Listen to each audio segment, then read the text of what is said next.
नमस्कार, मैं हूं सौरभ सुमन। आप देख रहे हैं द स्कूल ऑफ बेस। आज एक इंपॉर्टेंट कॉन्सेप्ट सीखेंगे, उसको कहते हैं कटिंग फॉर द स्नेयर। तो ऑफ कोर्स ये गाना मैं आपके साथ शेयर करूंगा कि कैसे बजाना है वो सारी चीजें, लेकिन एक इंपॉर्टेंट चीज होती है, जैसे हम किक के साथ में लॉक करना समझते हैं एज अ बेस प्लेयर, कि किक के साथ में बेस के नोट्स को लॉक करने पर हमारी ग्रूव अच्छी साउंड करती है। ऐसे ही एक कॉन्सेप्ट होता है कि स्नेयर से पहले अपने नोट को कट करने पर हमारी ग्रूव अच्छी साउंड करती है। ठीक, तो इसके कॉम्बिनेशन से हम और भी रिदमिक और भी अच्छा अपने बेस लाइंस को बना सकते हैं, सुनने में और भी ग्रूवी बना सकते हैं। ठीक, कटिंग फॉर द स्नेयर का मतलब ये होता है कि जब स्नेयर आए उससे पहले अपने नोट को बंद कर दिया। इस गाने में वो चीज रमित ने बहुत ही ब्यूटीफुली करी है। ऑफ कोर्स हमेशा नहीं करते वो चीज हम, लेकिन जब भी करते हैं उसका इम्पैक्ट बाउंसी आता है, रिदम सेक्शन बहुत ही ब्यूटीफुल साउंड करता है। इस गाने को करते हैं, शुरू के पार्ट्स बजाते हैं, साथ साथ में बजाता चलता हूँ और फिर ब्रेक डाउन करते चलेंगे। तो शुरू में सिर्फ गिटार का पार्ट है, फिर से वही ये समा। ठीक, काफी सिंपल, सिर्फ C going to D going to E minor, very simple. फिर से ये आ जाता है,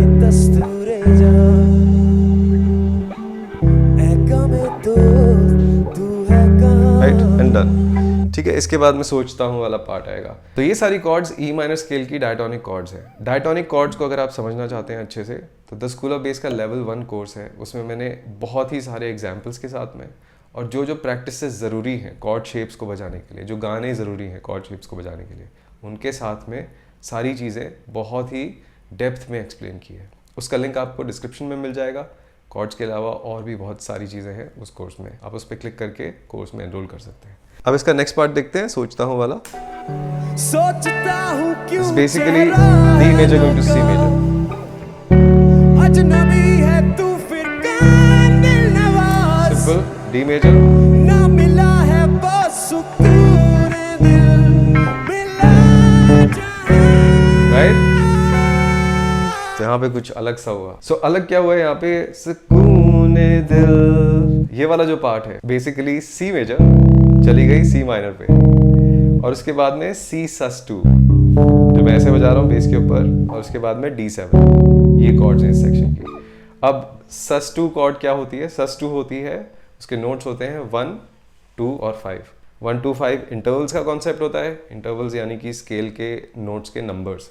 ठीक, तो ये अगर मैं 1, 2, 5 इस रूट नोट से देख रहा हूँ तो मेरा ये 1 है, ये 2 है और ये 5 है। अगर आप मेजर स्केल बजाएं तो आपको इजीली मिल जाएगा 1, 2, 3, 4, 5। सो 1, 2, 5। अब इन नोट्स को अगर मैं एक साथ बजाऊंगा तो ये sus2 कॉर्ड बन जाती है।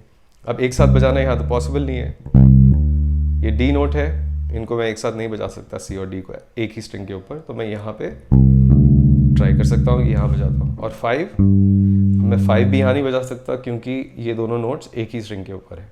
तो मैं क्या करूँगा कि 5 को यहाँ देखता हूँ। ठीक है, ये जी नोट है, ये भी जी नोट है, तो मेरी शेप कुछ ऐसी बन गई।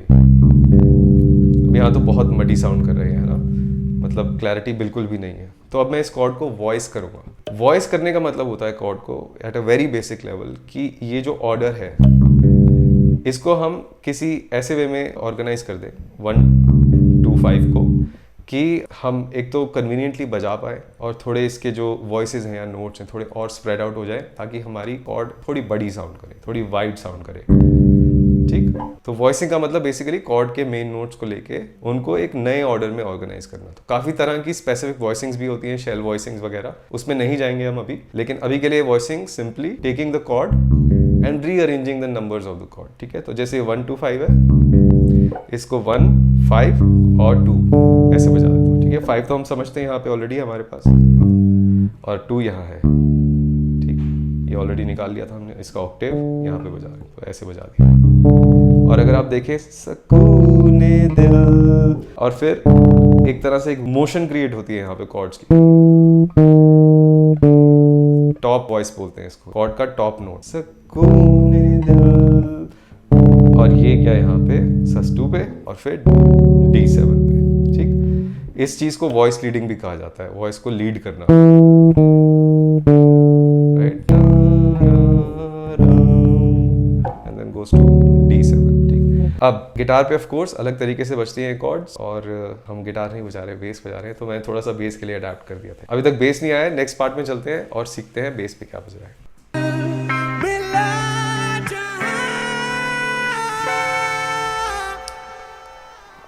अब बेस एंटर होगा। अब यहाँ पे एक चीज नोटिस करने वाली है, note length. Stop stop long note. ठीक, तो एक चीज है जो बैंड कर रहा है साथ में एक इम्पैक्ट क्रिएट करने के लिए कि वो नोट लेंथ को मैच कर रहा है। तो सिंगर भी जो है बैंड का, वो भी अगर आप गिटार को नोटिस करें, मैं ट्राई करता हूँ जूम करने के लिए। देखिए हाथ देखिए, तो रमन ने भी ऐसा ही किया कि पहले के जो दो नोट्स हैं सी डी, उनको बजा के एक स्पेसिफिक जगह पे कट किया। ठीक, तो ये नोट लेंथ इंपॉर्टेंट हो जाती है एक तरह की पॉलिश देने के लिए। सो सी डी ओपनिंग, यही एक बार और बजाता हूं। अब मेन ग्रूव आ गई हमारी।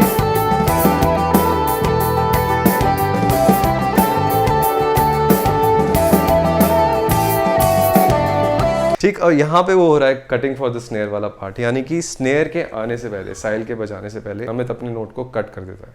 मैं स्नैप करूंगा जहाँ पे स्नेयर आ रही है, उससे पहले आप देखना काफी तेज चलेगी ये चीज, लेकिन ध्यान देना कि स्नेयर के टाइम पे नोट नहीं बज रहा है। Of course a couple of first times, उसके बाद में लंबा सस्टेन नोट है। तो ऑफ कोर्स ये बैलेंस होता है दोनों चीजों का। इसकी अवेयरनेस बहुत जरूरी है कि अगर आप चाहें तो स्नेयर से पहले अपने नोट को कट कर सके और ग्रूवी बनाने के लिए चीजों को। तो एक बार सुनते हैं, मैं स्नैप करता हूँ साथ में। 4, ये लंबा है पूरा। गांग गांग ठीक, अब मैं आपको फिजिकली भी दिखा देता हूँ। जहाँ पे स्नेयर आती है ना, वहाँ पे मेरा हाथ अपने आप स्ट्रिंग्स को म्यूट करने की कोशिश करता है, और ये अनकॉन्शियसली ही सीख लिया था मैंने, बट मेंटली मुझे ये पता था कि स्नेयर से पहले नोट को रोकना है। तो आपका लेफ्ट हैंड राइट हैंड दोनों ही आपकी मदद करेगा ये चीज अचीव करने में। एक बार बजा के देखते हैं इस पार्ट को, और आप मेरा राइट हैंड उस पर ध्यान दीजिएगा, कैसे स्नेयर को आने पे मैं जस्ट टैप करता हूँ स्ट्रिंग्स को म्यूट करने के लिए। 1 2 3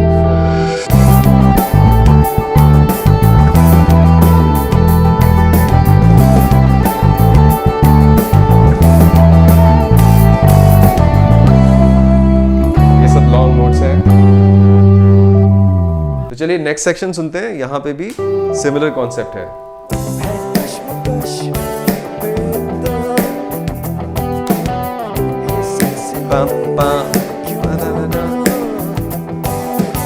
ठीक, अब यहाँ पे क्या हो रहा है कि स्नेयर के जस्ट पहले नोट कट नहीं हो रहा है, उससे भी थोड़े से पहले कट हो रहा है। फिर भी स्नेयर के लिए काफी स्पेस है स्नेयर को ब्रीथ करने के लिए। एज अ बेस प्लेयर आपको हमेशा ये सोचना है कि कहाँ पे मैं स्पेस देना चाहता हूँ, कितना लंबा अपना नोट बजाना चाहता हूँ। अगर आप सोचते हैं आपकी बेस प्लेइंग बाउंस नहीं कर रही है, एकदम बस चलती रहती है, जैसे कई बार मैं कुछ शोज में देखता हूँ कि घूं घूं घूं करके आवाज आती रहती है बेस प्लेयर की, कोई रिदमिक पैटर्न नहीं बनते। रिदमिक पैटर्न इसलिए नहीं बन पाते क्योंकि टेक्सचर को हम ऑपोजिट वे में ढूंढते ही नहीं, यानी कि नोट लेंथ को चेंज ही नहीं करते, हम सीधा लंबे लंबे नोट्स बजाते रहते हैं। अगर आप अपने नोट्स को कट नहीं करेंगे तो आपकी जो साउंड क्रिएट हो रही है आपके इंस्ट्रूमेंट से, उसकी वैल्यू नहीं रह जाती लिसनर के कान में। ठीक, तो space creation is very very important कि आप स्पेस किस तरह से क्रिएट कर रहे हैं। तो ये वाली बेस लाइन अभी हम सीखते हैं, इसमें काफी सारा गैप है।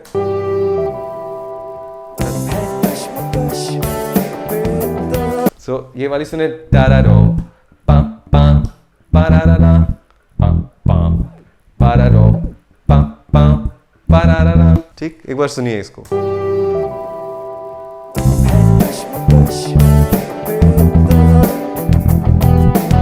ठीक, और locking with the kick. Then last sentence जो इसका है उसमें अच्छे से किक लॉक हो रही है।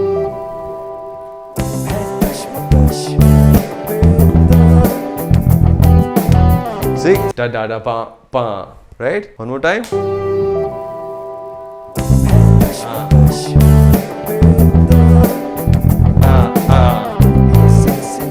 आगे चलते हैं।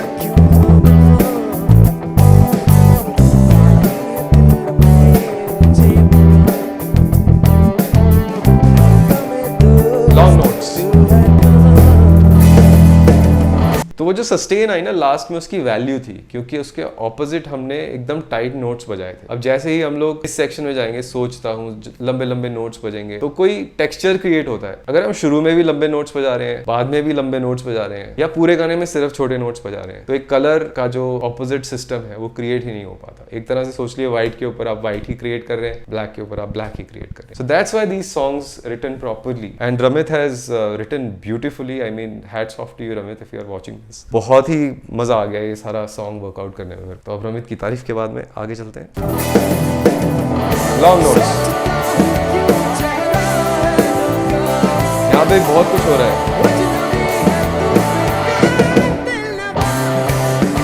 कितना सारा अलग अलग स्टॉप्स और सब चीजें क्रिएट करी हुई हैं गाने में। तो सोचता हूँ वाले पार्ट की एक बार बेसलाइन सीखते हैं।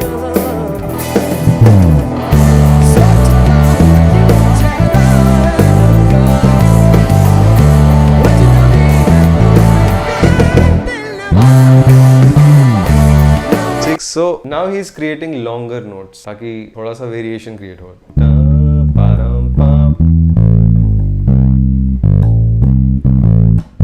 तो बीच में थोड़े थोड़े कट्स हैं वहां पे और रिदमिक करने के लिए चीजों को, again with respect to the snare. ये वाला पार्ट एक बार मेट्रोनोम के साथ में आइसोलेट करके दिखा देता हूँ। 3 4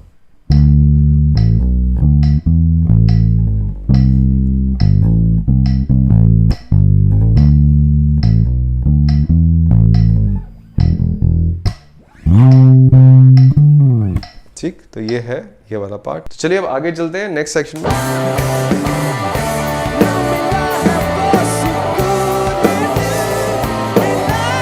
ठीक, अब यहाँ पे जो रमित ने नोट्स बजाए हैं वो थोड़े से अलग हैं। जो कॉर्ड्स हमने इंट्रो में देखी थी उससे कॉर्ड के ना नाम बदल जाएंगे, टेक्सचर चेंज हो जाएगा। तो अगर यहाँ पे सुकूने दिल बजा है लेकिन Ramit has played C, D and A, तो यानी कि जब वो D माइनर बज रही थी तो रमित ने A बेस नोट बजाया। अब इनको हम कहते हैं स्लैश कॉर्ड्स, यानी कि टॉप कॉर्ड में या guitar player will play another chord और आप बेस नोट पे कुछ और बजाएंगे। यानी कि अगर D माइनर ओवर A लिखा है जैसे आपको स्क्रीन पे दिख रहा है, इसका मतलब होता है D माइनर कॉर्ड बजेगी और बेस नोट A बजेगा। ठीक, ये होती है स्लैश कॉर्ड। तो चलिए बजाते हैं एक बार जो रमित ने बजाया, फिर कॉर्ड्स के बारे में बात करते हैं।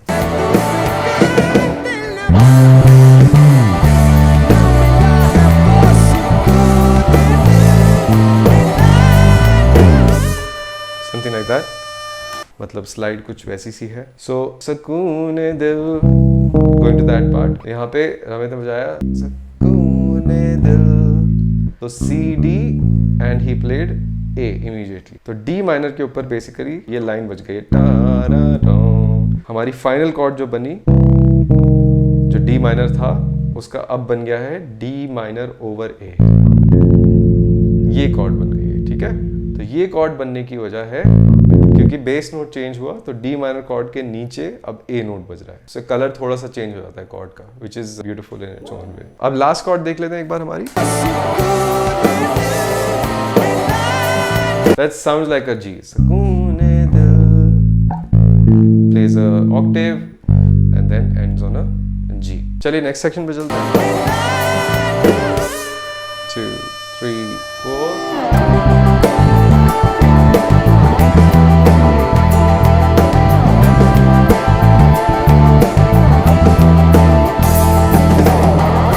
सेक्शन तो ऑलरेडी हम समझते हैं। ठीक, इसके बाद में थोड़ी सी रिदम चेंज होती है and here is where you will see Ramit doing a very nice locking with Sahil. तो वहाँ पे एक एक किक ड्रम के नोट को अटैक किया है रमित ने और वो किक ड्रम और बेस नोट बहुत ही सुंदर तरीके से लॉक हो रहे हैं। तो ये वाला पार्ट सुनते हैं एक बार।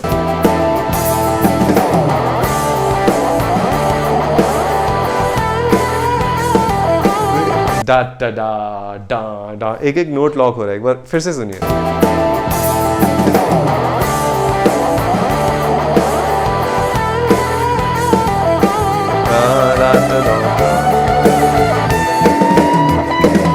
सोलो सेक्शन का फर्स्ट पार्ट आपको बजा के सुनाता हूँ। 2 3 4 डा डा डा।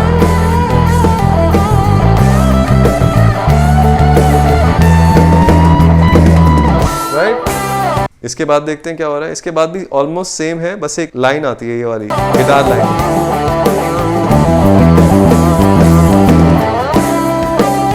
ठीक,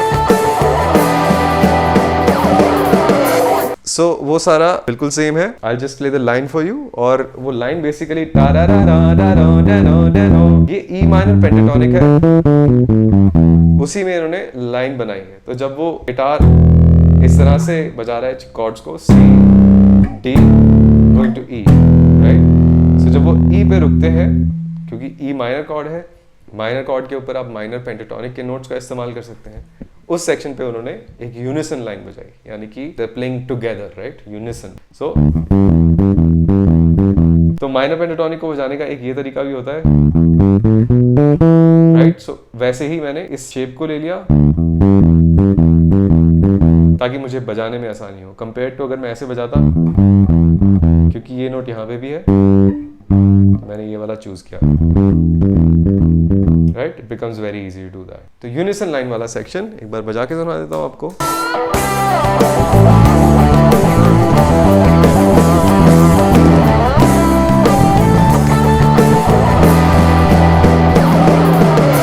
तो अब इसका ब्रेकडाउन सेक्शन आता है, मैं थोड़ा सा फॉरवर्ड कर चुका हूँ उसको। इसमें ना एक छोटा सा बेस सोलो है,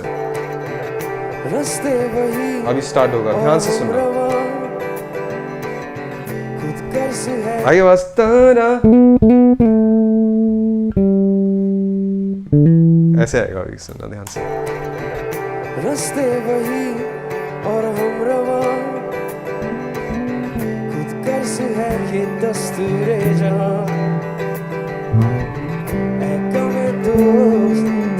Okay, so that's the little solo in the background. Again वही बात है कि ये पेरेंट स्केल जो है इसका डायटोनिक हार्मनी के अकॉर्डिंग ये गाना पूरा बजाया गया है। ये डायटोनिक सॉन्ग है रादर। तो पेरेंट स्केल के अंदर ही ई माइनर के नोट्स इस्तेमाल करके, माइनर पेंटाटोनिक रादर, वो इस्तेमाल करके सोलो को फॉर्म किया गया है, या बेस पार्ट का जो ये सेक्शन है उसको बनाया गया है। रास्ते वही और 1 2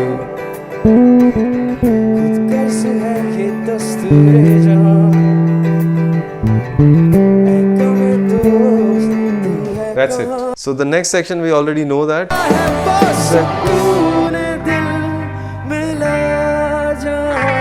इसका जो आउट्रो है ना, उसका सुकून दिल वाला पार्ट जो है वो थोड़ा सा अलग है, उसमें हार्मनी थोड़ी सी चेंज हो गई है। पहले मैं आपको गिटार फ्रंट से बताता हूँ कि क्या चल रहा है, फिर बेस नोट्स क्या बजे हैं, ठीक, और फिर देखते हैं वो बेस जो स्लैश कॉर्ड्स हैं वो क्या बन गई है उसकी वजह से। ये वाला part C major, C minor, G major to D7, ठीक। अब ये तो बजा दिया है गिटार ने, अब हमें क्या बजाना है। तो पहले दो नोट्स बजे हुए हैं सी और जी।